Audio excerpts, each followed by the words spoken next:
ఇంట్లో మిగిలిపోయిన నూనెతో బొద్దింకలను ఇలా తరిమి కొట్టండి.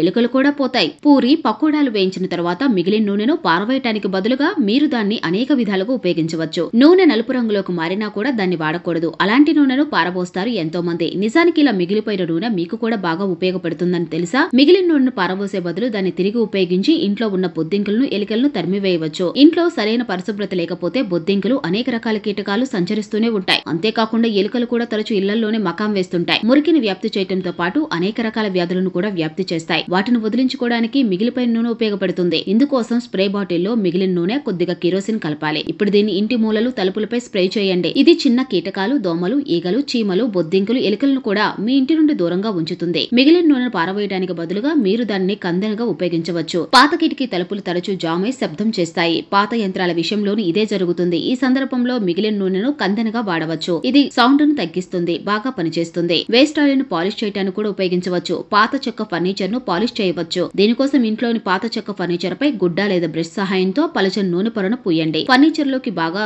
ఇంకేలాగా చేయండి. ఇలా చేయటం వల్ల ఫర్నిచర్ కూడా బాగా శుభ్రపడుతుంది. అంతేకాదు ఇనుప పనిముట్లు, హ్యాండిల్స్ వంటి వాటిని పాలిష్ చేయడానికి కూడా ఉపయోగించవచ్చు.